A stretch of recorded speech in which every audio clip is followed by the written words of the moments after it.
the Vancouver zone, and Mulvey precedes him on the right wing.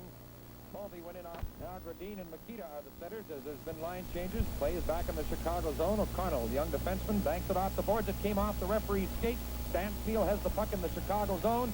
Tied up by Mark. Puck loose at the side of the net. Gradin pokes it behind the goal to Gasoff. Try to get it back to Gradin. O'Connell took it on the inboards. Gradin ties him up. And there'll be a face-off in Chicago. They're centering it. It's tipped away by Esposito, who still hasn't had a shot.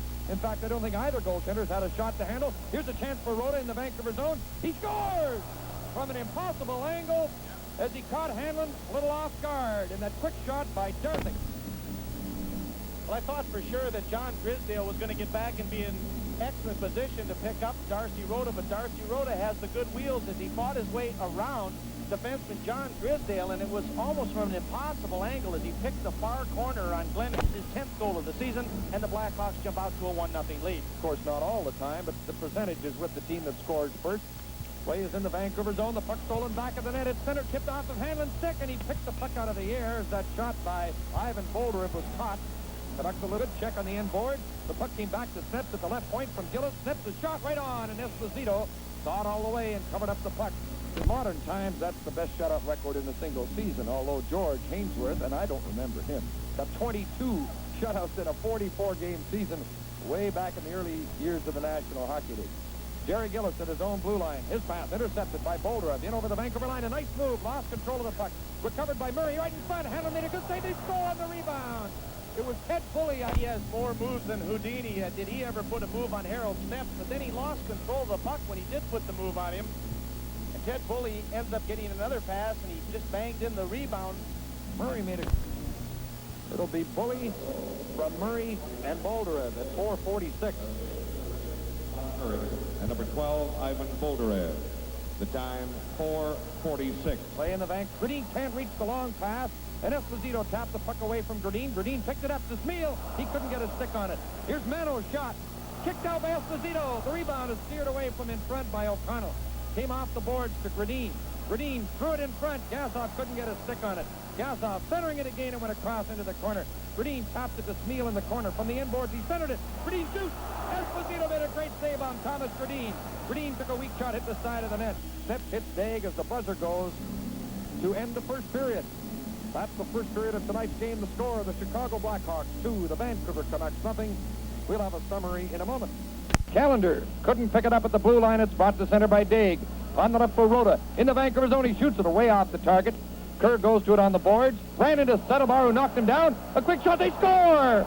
Rota scores for Chicago, picking up a loose puck in front of the net after Settlebar had thrown that hard check on Kerr. But the puck finds its way into the net. It's 3-0 Chicago. Well, the youngster's not having a particular good night in the nets for the Vancouver Canucks. I don't think he's played all 3 Chicago goals all that well. The funny thing about it, I think the Canucks are... Assist to number 10, Reg Kerr. And number 17, Alain Daig. The time, 2:51. Try to deflect it to Gasoff. It bounces to Kearns. Stick handling neatly. Now to Smeal. Right in. And he missed the net. From 15 feet, coming in on the right wing. A high shot went off the target. Great chance. Best of the night for Vancouver. Smeal from behind the net. It's centered again, and Gasoff couldn't get a stick on it. A loose puck in front of the net. Gradin couldn't get a shot. He centered it. Gasoff took a whack at it. He shoots. Oh, it went off Esposito's leg. What a save by Esposito on Brad Gasoff. Settlebar gets up slowly. Mikita coming out with the puck. Flockhart checking him, falls. Mikita's moving in on goal with Marks. The pass to Marks. Couldn't get a shot as Hanlon scrambled back in good enough. Checked Marks, and he couldn't get the shot away. Mikita to Marks, or in front of the net for O'Connell. He got a weak shot off the heel of the stick. Marks from the corner. Coming out of the corner deep in the Vancouver zone. In the corner on the opposite side to Mikita to Daig. He shoots it high over the glass and out of play. The score.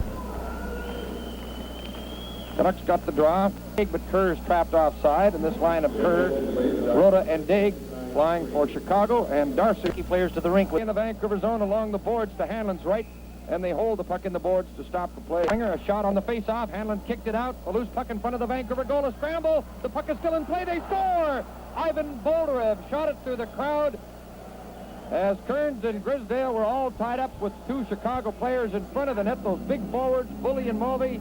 The puck came loose, and Ivan Bolderev makes it 4-0 Chicago.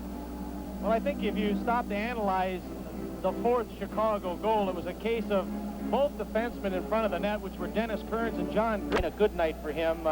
Just left the rebound sitting right out there in the goal crease, and often those get cleared away, but not this time.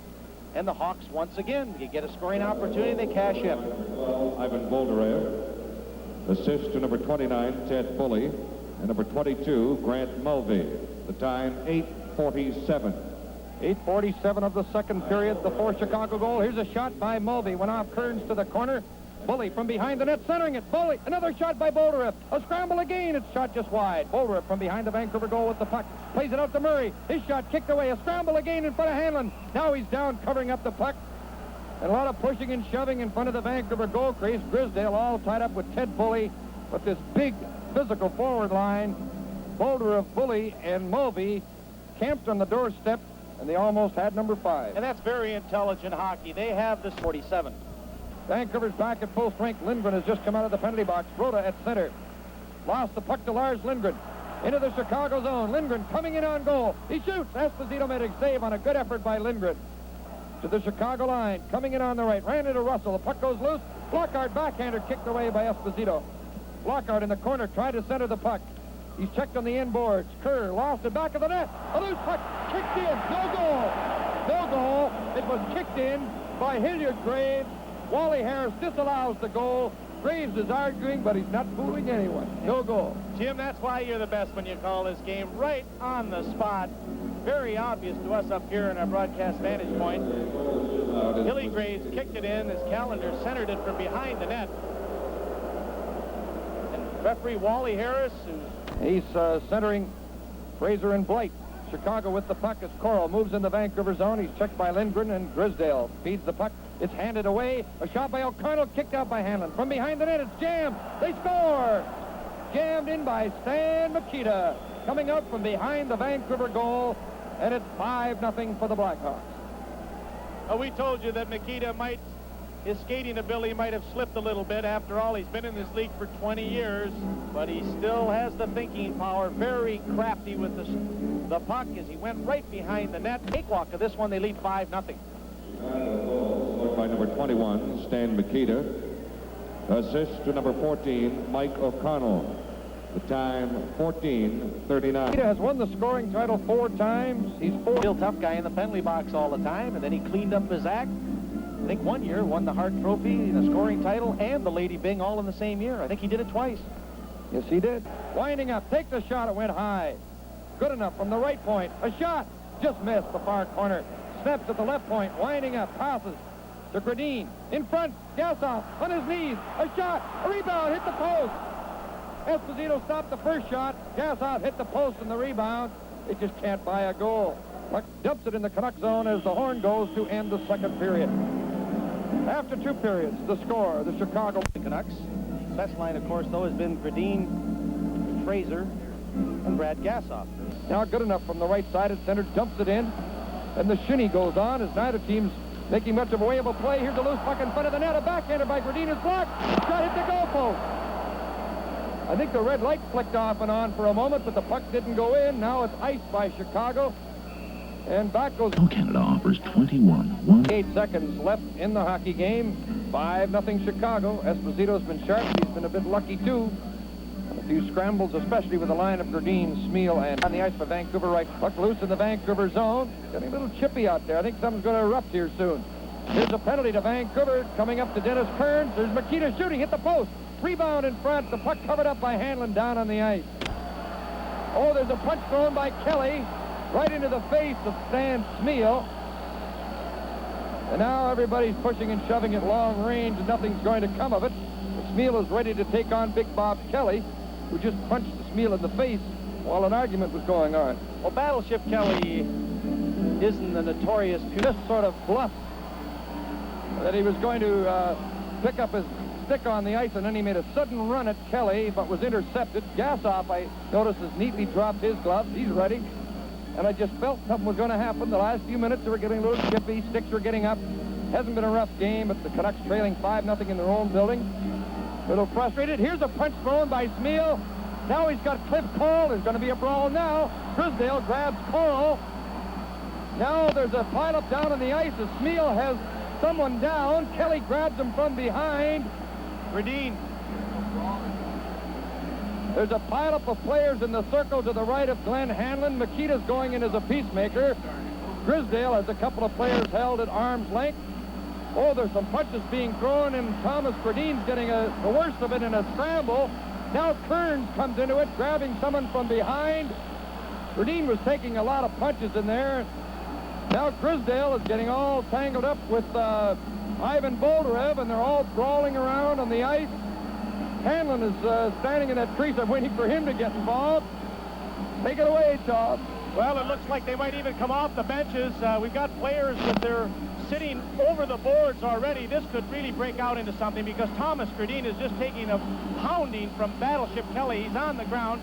Gassoff now is pulling at Stan Mikita. Mikita tried to pull his own teammate off Gradine because he knows Gradine, a European player. He's not a fighter. Kelly looks like he just wanted to tee off on somebody, so he picked Gradine. And Gradine really took the worst of it. Down in the other corner here, we've got Stan Smeal, and he might be in some action here with, looks like, who is it? Kelly. He's finally pulled Kelly off Thomas Gradine, and they were the two that were going to go at it originally, but they're not doing anything. They're just watching. Well, now they have them separated. Maybe it would pick up a stick that took a run at Kelly, and then the punches started to fly. I'd like to pay a compliment to Dennis Kearns. He's never been one over his career to really get involved. An outbreak happens, but he did go to the rescue of Thomas Gradine. In fact, I thought Dennis might have been a third man in. I see referee Wally Harris is over by the Canucks, where the Canuck penalty box is. Whether he's going to eject Kearns for being the third man in or not, I do not know. And also Stan Mikita became involved with a man advantage. But here's a quick break at center by Kurt Fraser coming over the Chicago line. Now to Callender, or Flockhart missed the net with Esposito out of the goal. Flockhart had a good chance and just shot wide. It's still 5-0 Chicago. Loose puck at the Chicago line. Bully clears it to the line. Offside, brought in offside by Larry Goodenough. Rob Flockhart. Youngsters in the system that everybody has aspirations one day that they can play permanently in the National Hockey League. And sometimes professional players, when they come out of junior, time and being, that's the case. Steps on the boards to Arlison, coming along the left boards to center. In on the defense, going in with Gillis. Arlison stick handling in close, right in. He shoots. Esposito made a fine save off Chris Arlison's excellent move. Jerry Gillis back out there after being hit in the face earlier. Dumped the puck in. Murray picked it up, second stick away, and the game is over. And the Hawks come off the bench to congratulate Tony O as the Blackhawks get their win, get their shutout, and now have a 4-point lead atop the Conn Smythe division. The final score, the Chicago Blackhawks 5, the Vancouver Canucks nothing. We'll have a summary in a moment. Eaton's one-for-all sale.